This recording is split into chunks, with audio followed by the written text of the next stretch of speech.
Ya, saya mewakili keluarga besar masyarakat Langsa Jabodetabek, Kota Langsa ya ini. Kalau kita berbicara masalah pahlawan,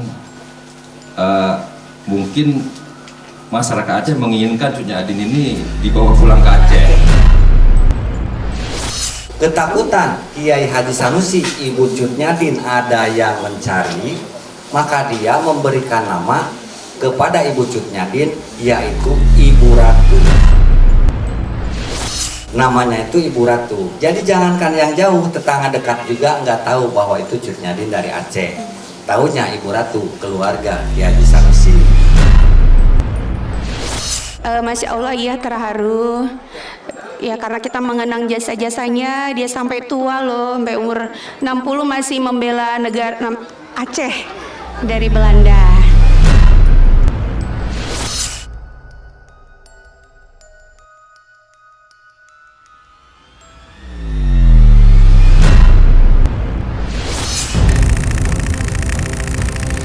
Hawa Metafisika datang di hari Sabtu Pahing, tanggal 8 Agustus 2026 ini. Hari tepat 7 tahun ganjil misteri mengurai semua yang tersaput kabut misterius. Angka 7 adalah angka keramat. Bagi masyarakat tradisional Jawa, 7 atau dalam bahasa Jawa disebut pitu adalah pertanda datangnya pituduh atau petunjuk. Pitu juga dimaknai sebagai pitulungan atau pertolongan. Jadi di usia 7 tahun, ganjil misteri mendapat banyak petunjuk dan pertolongan sehingga mampu mengiringi setiap perjalanan hidup para pemirsa. Ganjil misteri juga akan jadi penunjuk arah agar tidak tersesat dalam belantara misteri hidup. Selain berusaha memberi pertolongan dalam memahami semua tabir rahasia yang datang dari alam gaib. Terima kasih kepada pemirsa setia Ganjil Misteri, kita akan selalu bergandengan tangan menguak setiap sisi-sisi mistis alam semesta.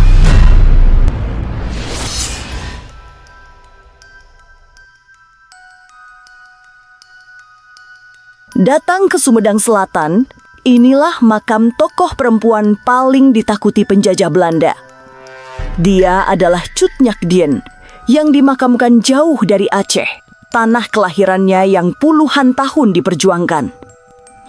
Lewat perjalanan hidup yang panjang dan penuh kerumitan sebagai pemimpin perang, Cut Nyak Dien akhirnya sampai ke Sumedang. Tapi hanya 2 tahun, karena usia senja dan penyakit yang diderita, pahlawan bangsa Aceh itu berpulang. Kini, ia telah menjadi pahlawan nasional. Makamnya juga terus diziarahi orang, terutama masyarakat Aceh. Secara eksklusif, tim Ganjil Misteri ditemani Panglima Langit membawa rombongan berziarah ke pusara Cut Nyak Dien di Kompleks Pemakaman Gunung Puyuh, Desa Sukajaya, Kecamatan Sumedang Selatan, Kabupaten Sumedang, Jawa Barat. Jangan dulu berlalu, masih akan banyak keganjilan yang terjadi di sini. Dan jangan lupa subscribe, like, komen, dan share, agar tak ada yang terasa ganjil di sekitar Anda.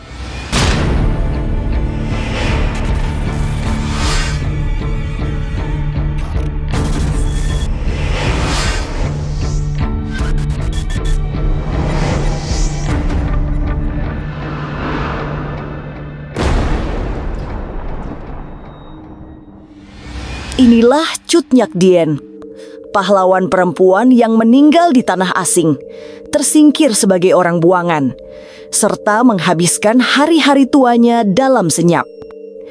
Berpuluh-puluh tahun tidak ada orang Sumedang yang mengenalnya sebagai Cut Nyak Dien, karena bukan itu nama yang dipakai di tanah Pasundan.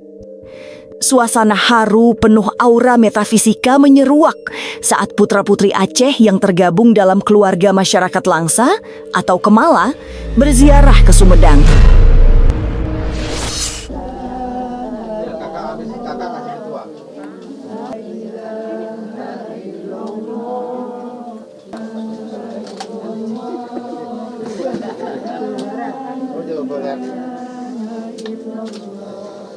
Ya, saya mewakili keluarga besar masyarakat Langsa Jabodetabek, Kota Langsa ya ini. Kalau kita berbicara masalah pahlawan, mungkin masyarakat Aceh menginginkan Cut Nyak Dien ini dibawa pulang ke Aceh. Tapi Kalau menurut saya pribadi, penghargaan untuk seorang pahlawan itu adalah pada saat kita menjaga bangsa ini, menjaga negara ini untuk tidak korupsi, Ya. untuk tidak nepotisme, manipulasi, dan hal-hal yang mungkar yang kita lakukan. Itulah kita menghargai jasa pahlawan kita. Buat Pak Asep dan warga sekitar, kami warga Aceh kemari untuk berziarah, bukan untuk mengambil makam ini. Enggak. Kami sudah bangga, sudah dirawat dari pahlawan kami dengan sangat baik. Jadi tidak ada sedikit perasaan kami untuk mengambil kembali. Kami berbangga sudah punya keluarga di Sumedang.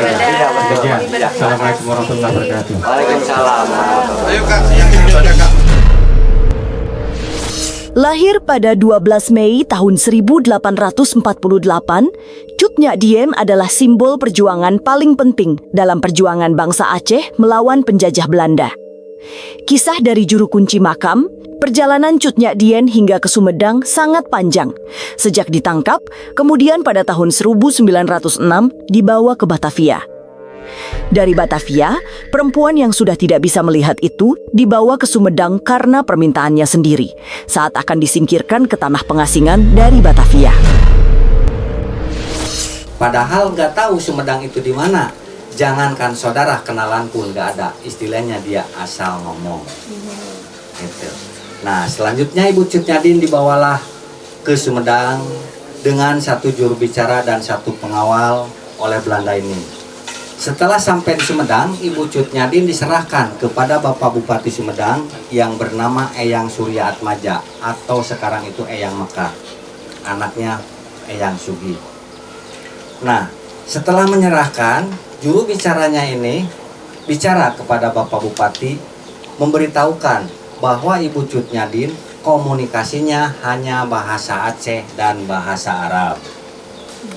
Nah, kemudian Bapak Bupati ini setelah mengetahui itu, maka Bapak Bupati memanggil tokoh ulama yang bisa bahasa Arab, yaitu Kiai Haji Sanusi. Dan ini makamnya yang ada di samping saya.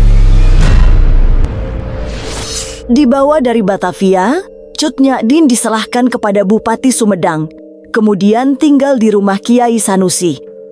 Selama di Sumedang itulah, tokoh spiritual dan panglima perang Aceh ini dirawat oleh Ibu Siti Hodijah, yang merupakan leluhur Pak Acep yang sekarang merawat sekaligus menjadi juru kunci makam. Menjalani hari-hari sebagai orang buangan di Sumedang, perempuan sepuh itu tidak lagi dikenal sebagai Cut Nyak Dien. Namanya sudah diganti dengan alasan keselamatan. Menurut Pak Asep, selama tinggal di rumah Kiai Sanusi, nama yang dikenal adalah Ibu Ratu. Selama tinggal di rumah Kiai Sanusi, dia dirawat oleh Ibu Siti Hodijah. Waktu itu Ibu Siti Hodijah usia 17 tahun, masih gadis. Dan Ibu Cut Nyadin usia 58 tahun. Ibu Cut Nyadin dibarengin tidurnya itu oleh Ibu Siti Hodijah, dan mandinya juga dibarengin karena sudah tidak bisa melihat. Di sini Ibu Cut Nyadin entah esok atau malamnya itu bercerita tentang suaminya Teku Marjohan yang di Aceh. Walaupun sudah meninggal tetapi masih dicari oleh Belanda. Ketakutan Kiai Haji Sanusi, Ibu Cut Nyadin ada yang mencari, maka dia memberikan nama kepada Ibu Cut Nyadin, yaitu Ibu Ratu. Nah, kenapa memberinya Ibu Ratu? Karena Kiai Haji Sanusi ini menghormati dan menghargai beliau seorang pemimpin perang, maka diberikan nama yang tertinggi buat panggilan perempuan di Pulau Jawa. Itu. Jadi namanya itu Ibu Ratu. Jadi jangankan yang jauh, tetangga dekat juga nggak tahu bahwa itu Cut Nyadin dari Aceh. Taunya Ibu Ratu, keluarga Kiai Haji Sanusi. Kisah menurut versi juru kunci makam memang agak berbeda dari cerita yang beredar secara umum. Soal nama yang dipakai di Sumedang pun ada perbedaan. Karena ada yang menyebut nama penyamarannya adalah Ibu Perbu atau Ibu Suci. Hingga tahun 1959, tidak pernah ada yang menduga Ibu Ratu atau Ibu Perbu adalah Cut Nyak Dien yang sangat ditakuti Belanda. Itu artinya Cut Nyak Dien terkurung sunyi, tersembunyi dalam penyamaran panjang hingga lebih dari setengah abad. Selama lebih dari 50 tahun, Ibu Ratu menjadi pengajar ngaji anak-anak Sumedang. Bukan mengajar membaca tulisan Al-Quran, tetapi membaca tentang isi tulisan Al-Quran itu atau isinya gitu ya. Nah, setelah itu pada tahun 1907 Kiai Haji Sanusi ini meninggal. Pertanggungjawaban dilanjutkan oleh anaknya yaitu Haji Husna. Dan tidak lama kemudian tahun 1908, tepatnya 6 November 1908, Ibu Cut Nyadin wafat. Ketika Ibu Cut Nyadin meninggal atau wafat, keluarga Kiai Sanusi ini berunding atau bertanya. Nah, kenapa harus berunding? Karena masih ada pengawalnya orang Aceh, barangkali mau di mana. Nah, mau dimakamkan di mana ini Ibu Cut Nyadin? Karena kalau ke Aceh jelas gak mungkin, karena terlalu jauh. Nah, maka Haji Husna, anaknya Kiai Haji Sanusi ini menjawab, kita nggak perlu bingung dan repot, karena Ibu Cut Nyadin sudah dianggap sebagai keluarga Kiai Haji Sanusi, maka makamkanlah di samping makamnya Kiai Haji Sanusi. Dan itu ada makam Haji Husna yang menguburkan, dan di sampingnya makam Sanusi ada Ibu Siti Khadijah yang merawatnya. Lantas, suasana seperti apa yang dirasakan masyarakat Aceh yang berziarah ke Pusara Cut Nyadin? Mengapa sampai ada yang menangis? Jangan kemana-mana, tetap subscribe, like, share, dan komen agar tak ada yang terasa ganjil di sekitar Anda.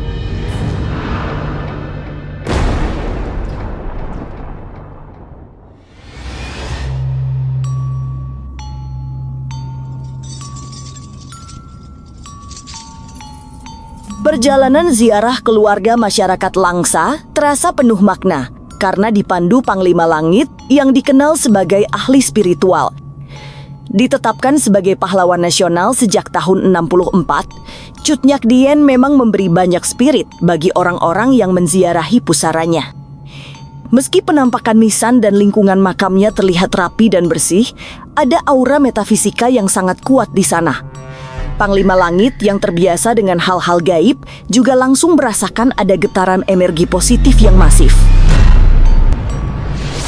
Ya, saya merasa ada getaran yang luar biasa, ya, ada rasa haru, rasa sedih, rasa bangga gitu, karena kita punya leluhur seorang wanita yang dikenal dunia gitu. Auranya luar biasa saya lihat gitu ya, karena bercahaya gitu ya, bercahaya putih yang memang artinya ada makna kesucian, makna ketangguhan, makna kegigihan dan perjuangan yang tanpa batas, serta saya melihat dan saya rasakan secara batin itu ada nilai keikhlasan yang luar biasa di dalamnya. Hampir semua masyarakat Aceh yang sengaja datang ke Pusara Cut Nyadin mengaku bergetar melihat pahlawannya dikebumikan jauh dari tanah kelahirannya. Tapi mereka sekaligus bersyukur karena tempat peristirahatan terakhir Cut Nyadin dirawat dengan baik oleh juru kunci makam. Anggota Kemala yang ikut berziarah juga merasakan ada suasana yang berbeda saat berada di dekat nisan Cut Nyadin.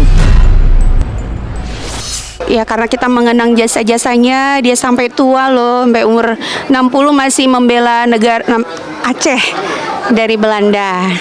Oh ya, energi pastilah. Namanya makam di situ kan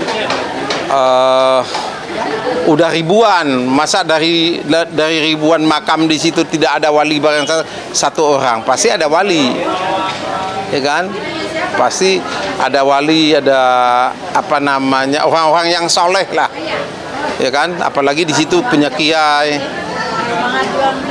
semangat juangnya dan lain-lain. Tapi kayak itu. Para ibu yang memiliki kepekaan batin juga langsung merasakan sentuhan energi spiritual yang sangat kuat. Mereka mengaku merinding begitu melihat Pusara Cut Nyadin. Sambil mendoakan pahlawan mereka, beberapa menangis karena perasaan yang sangat tersentuh oleh perjuangan Cut Nyadin yang sampai terasing di tempat yang sangat jauh dari masyarakatnya. Merinding ya kita ya. Sampai nangis tadi. Mengingat jasa pahlawan beliau ya, perjuangan beliau untuk Aceh. terharu. Nggak bisa. Terharu banget, nggak bisa. Ya, kita berdoa agar almarhumah Cut Nyadin, Allah lapangkan kuburnya, jauhkan dari siksa kubur dan siksa neraka, dan masuk ke surga Allah. Karena kita sangat berterima kasih atas jasa beliau yang sudah membela Aceh dari dulu hingga akhir hayatnya, meninggal di Sumedang. Masya Allah, ya terharu. Ya, karena kita mengenang jasa-jasanya, dia sampai tua loh, sampai umur 60 masih membela negara Aceh dari Belanda. Dirawat dengan baik oleh juru kunci dan dijaga eksistensinya oleh masyarakat Sumedang, Cut Nyadien tidak pernah kehilangan kewibawaannya. Lalu, itukah yang membuat Kemala atau keluarga masyarakat Langsa merasa perlu berterima kasih dengan melakukan santunan yatim piatu? Jangan kemana-mana, tetap subscribe, like, share, dan komen, agar tak ada yang terasa ganjil di sekitar Anda.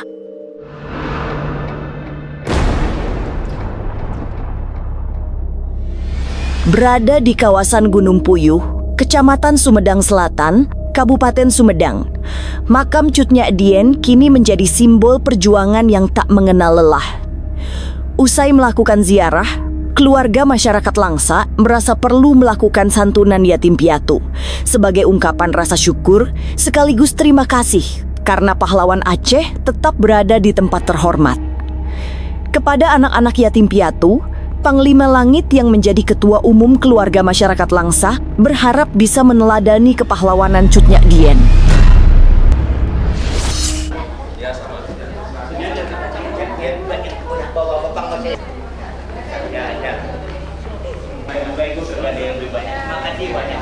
Tapi kalian jangan kecil hati, tetap semangat, karena keberhasilan itu berdasarkan perjuangan kita sendiri, ketekunan kita. Belajarlah dengan gigih, belajarlah dengan baik. Semoga kalian nanti jadi anak-anak yang berguna bagi bangsa dan negara ya. Sudah 118 tahun wafat, Cut Nyadien tidak pernah benar-benar hilang dari ingatan masyarakat Sumedang. Sementara bagi masyarakat Aceh, Cut Nyadien juga tetap pahlawan yang menjadi lambang perlawanan bagi bangsa penjajah. Itu yang membuat Kemala merasa perlu melakukan ziarah ke pusara Cut Nyadien. Ke depan, tidak hanya berziarah ke Sumedang, Kemala juga melakukan kunjungan ke tempat lain yang bersejarah. Ya, agenda hari ini tadi kita sudah berziarah ke makam pahlawan kita Cut Nyadin. Setelah kita melakukan doa tahlil, tahmid, dan tahtim, lalu kita menuju Yayasan Mitra Istiqomah yang di situ ada 21 orang anak yatim piatu. Nah, kita menyantuni anak yatim piatu dan berbagi sembako. Kita upayakan ini menjadi agenda-agenda seterusnya. Apakah mungkin nanti setiap tahun atau bagaimana, nanti kita akan bicarakan kembali. Semoga Cut Nyadin ini menjadi cikal bakal wanita Aceh dan menjadi contoh literasi bahwasanya wanita-wanita Aceh ataupun wanita-wanita di seluruh Indonesia, contohlah sosok Cut Nyadin yang tidak pernah lemah dalam semangat berjuang untuk membebaskan tanahnya dari penjajahan Belanda pada saat itu. Cut Nyadien adalah pahlawan yang keteladanannya tidak pernah mati. Hingga kini, pusaranya di Sumedang Selatan juga masih mengalirkan spirit perjuangan untuk bebas dari bangsa penjajah. Inilah Ganjil, yang akan menguak berbagai misteri di alam nyata dan tak kasat mata. Sampai jumpa pada episode selanjutnya dengan kisah-kisah Ganjil. Setiap hari Senin, Kamis, dan Jumat pukul 5 sore. Tapi sebelumnya, jangan lupa subscribe, like, share, dan komen, agar tak ada yang terasa ganjil di sekitar Anda.